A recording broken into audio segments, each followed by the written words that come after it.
नमस्कार दर्शक मित्रों, हमारी चैनल पर आपका स्वागत है। कृपा करके हमारी चैनल लाइक, कमेंट एवं सब्सक्राइब करें ताकि हमारे नए अपडेट आपको मिलते रहे। कमेंट में जय श्री राम लिखना ना भूले। चलिए रामायण अयोध्याकांड में राम भरत मिलाप के बारे में आगे बात करते हैं। अनेक प्राकृतिक शोभा वाले दर्शनीय स्थल चित्रकूट पर्वत पर स्थित थे। आथा चित्रकूट में निवास करते हुए राम उन दर्शनीय स्थलों का सीता को घूम घूम कर उनका दर्शन कराने लगे। भांति भांति की बोली बोलने वाले पक्षियों, नयनाभिराम पर्वतमालाओं तथा उनकी शिखरों, विभिन्न प्रकार के फलों से लदे हुए वृक्षों को देखकर सीता अत्यंत प्रसन्न हुई। ऐसे ही जब एक दिन राम प्राकृतिक छटा का आनंद ले रहे थे तो सहसा उन्हें चतुरंगिणी सेना का कोलाहल सुनाई पड़ा और वन्य पशु इधर-उधर भागते हुए दृष्टिगत हुए। इस पर राम लक्ष्मण से बोले, हे सुमित्रानंदन, ऐसा प्रतीत होता है कि इस वन प्रदेश में वन्य पशुओं के आखेट हेतु किसी राजा या राजकुमार का आगमन हुआ है। हे वीर, तुम जाकर इसका पता लगाओ। लक्ष्मण तत्काल एक ऊंचे साल वृक्ष पर चढ़ गए और इधर-उधर दृष्टि दौड़ाने लगे। उन्होंने देखा, उत्तर दिशा से एक विशाल सेना हाथी, घोड़ों और अस्त्र शस्त्रों से सुसज्जित सैनिकों के साथ चली आ रही है, जिसके आगे आगे अयोध्या की पताका लहरा रही थी। तत्काल ही लक्ष्मण समझ गए कि वह अयोध्या की सेना है। राम के पास आकर क्रोध से कांपते हुए लक्ष्मण ने कहा, भैया, कैकेयी का पुत्र भरत सेना लेकर चला आ रहा है। अवश्य ही वह वन में अकेला पाकर हम लोगों का वध कर देना चाहता है ताकि निष्कंटक होकर अयोध्या का राज्य कर सके।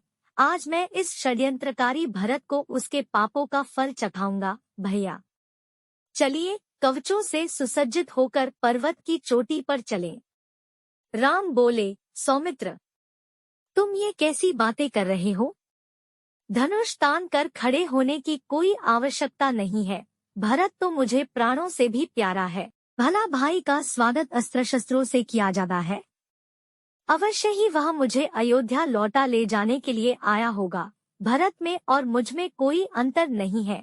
इसलिए तुमने जो कठोर शब्द भरत के लिए कहे हैं, वे वास्तव में मेरे लिए कहे हैं।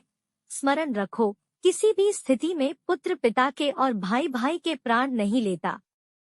राम के भर्त्सना भरे शब्द सुनकर लक्ष्मण बोले, हे प्रभु, सेना में पिताजी का श्वेत छत्र के नहीं है, इसी कारण ही मुझे यह आशंका हुई थी। मुझे क्षमा करें।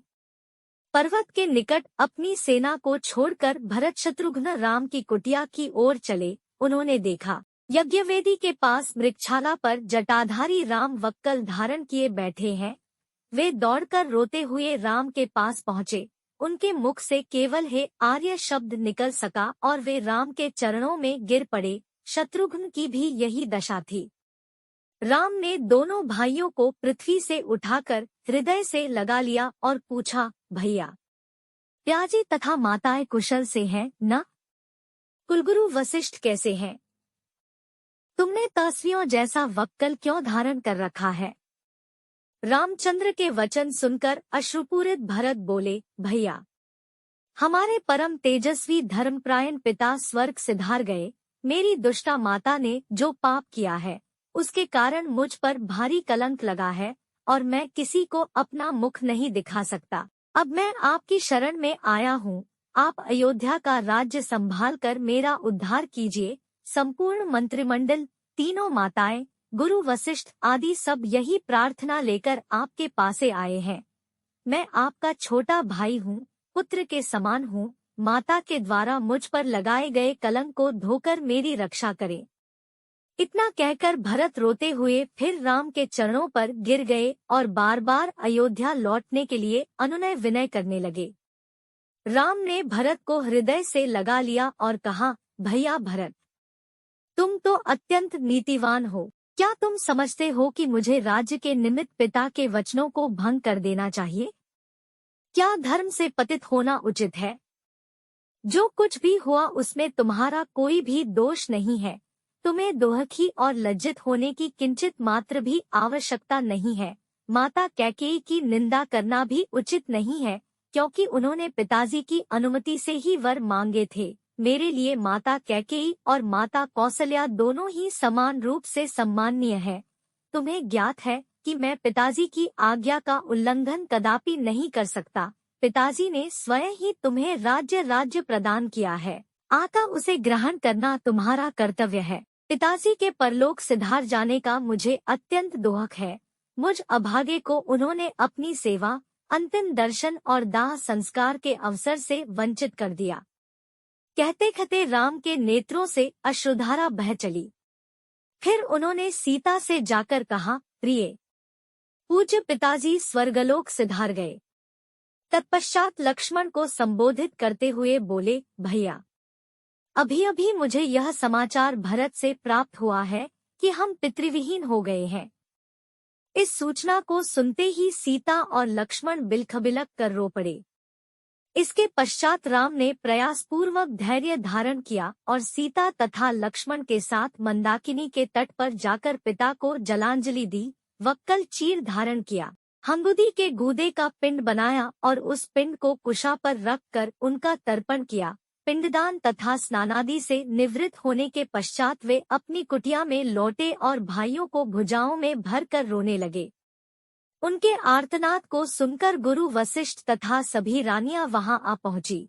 विलाप करने में वे रानियां भी सम्मिलित हो गई। फिर प्रयासपूर्वक धैर्य धारण करके राम, लक्ष्मण और सीता ने सब रानियों एवं गुरु वशिष्ठ के चरणों की वंदना की। कुछ काल पश्चात सभी लोग रामचंद्र को घेर कर बैठ गए और महाराज दशरथ के विषय में चर्चा करने लगे। इस प्रकार वह रात्रि व्यतीत हो गई।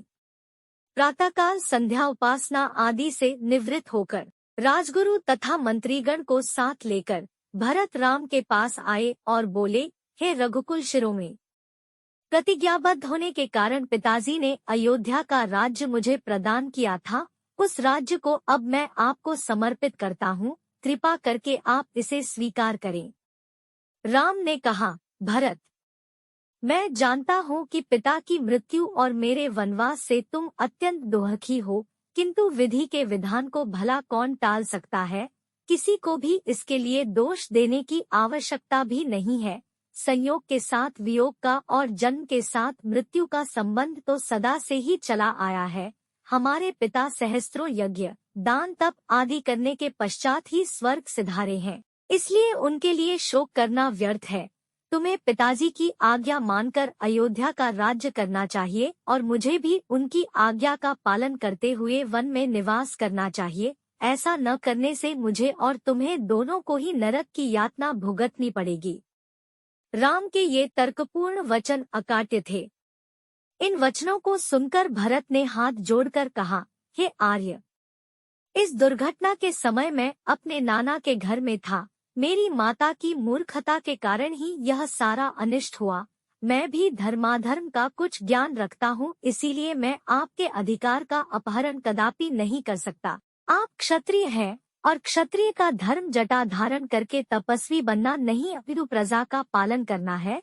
आपसे आयु, ज्ञान, व्यय आदि सभी में छोटा होते हुए भी मैं सिंहासन पर कैसे बैठ सकता हूँ। इसीलिए आपसे प्रार्थना करता हूँ कि आप राज सिंहासन पर बैठकर मेरे माता को लोक निंदा से और पिताजी को पाप से बचाइए, अन्यथा मुझे भी वन में रहने की अनुमति दीजिए। रामचंद्र ने भरत को फिर से समझाते हुए कहा, पिताजी ने तुम्हें राज्य प्रदान किया है और मुझे 14 वर्ष के लिए वनवास की आज्ञा दी है। जिस प्रकार मैं उनके वचनों पर श्रद्धा रखकर उनकी आज्ञा का पालन कर रहा हूँ, उसी प्रकार तुम भी उनकी आज्ञा को अकाट्य मानकर अयोध्या पर शासन करो। उनके वचनों की यदि हम अवहेलना करेंगे तो उनकी आत्मा को क्लेश पहुँचेगा। तुम्हें राजकार्य में समुचित सहायता देने के लिए शत्रुघ्न तुम्हारे साथ है ही। पिताजी को अपनी प्रतिज्ञा के ऋण से मुक्ति दिलाना हम चारों भाइयों का कर्तव्य है। रामचंद्र के वचनों को सुनकर अयोध्या के अत्यंत चतुर मंत्री जाबाली ने कहा, हे रामचंद्र, सारे नाते मिथ्या है। संसार में कौन किसका बंधु है। जीव अकेला ही जन्म लेता है और अकेला ही नष्ट होता है। सत्य तो यह है कि इस संसार में कोई किसी का संबंधी नहीं होता। संबंधों के मायाजाल में फंसकर स्वयं को विनष्ट करना बुद्धिमानी नहीं है।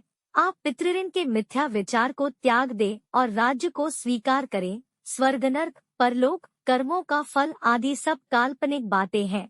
जो प्रत्यक्ष है वही सत्य है। परलोक की मिथ्या कल्पना से स्वयं को कष्ट देना आपके लिए उचित नहीं है। जाबाली के इस प्रकार कहने पर राम बोले, मंत्रीवर, आपके ये नास्तिक विचार मेरे हित के लिए उचित नहीं है, वरन ये मेरे लिए अहितकारी है। मैं सदाचार और सच्चरित्रता को अत्यधिक महत्व देता हूँ। यदि राजा ही सत्य के मार्ग से विचलित होगा तो प्रजा भी उसका ही अनुसरण करेगी और कुपथगामी हो जाएगी। मैं आपके इस अनुचित मंत्रणा को स्वीकार करने में असमर्थ हूँ। मुझे तो आश्चर्य के साथ ही साथ दुख इस बात का है कि परम आस्तिक तथा धर्मपरायण पिताजी ने आप जैसे नास्तिक व्यक्ति को मंत्री पद कैसे प्रदान किया। राम के इन रोषपूर्ण वचनों को सुनकर जाबाली ने कहा, राघव, मैं नास्तिक नहीं हूँ। भरत के बारंबार किए गए आग्रह को आपके द्वारा अस्वीकार करने के कारण ही मैंने ये बातें कही थी। मेरा उद्देश्य केवल आपको लौटा ले जाना ही था। आपको लौटा ले जाने के लिए मेरी मंद बुद्धि में इन बातों के अतिरिक्त और कोई उपाय ही नहीं सूझा। किसी भी प्रकार से राम ने भरत की प्रार्थना को स्वीकार नहीं किया।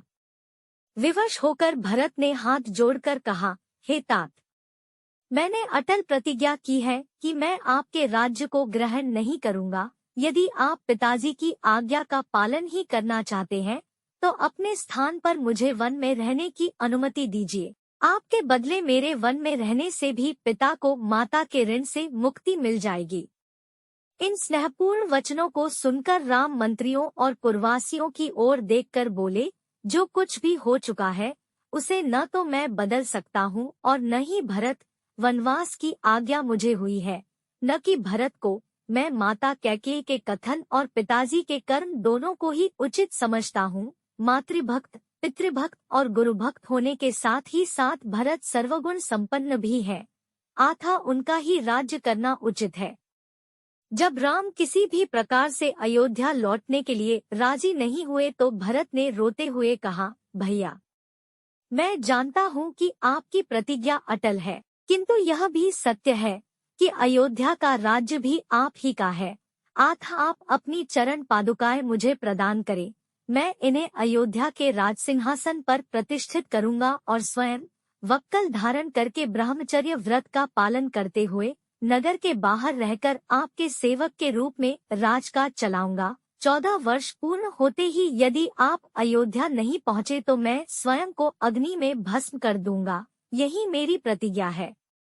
रामचंद्र जी ने भरत को हृदय से लगाकर उन्हें अपनी पादुकाएं दे दी। फिर शत्रुघ्न को समझाते हुए बोले, भैया, माता कैकेयी को कभी अपशब्द कहकर उनका अपमान मत करना। इस बात को कभी न भूलना कि वे हम सबकी पूज्य माता है। तुम्हें मेरी और सीता की शपथ है।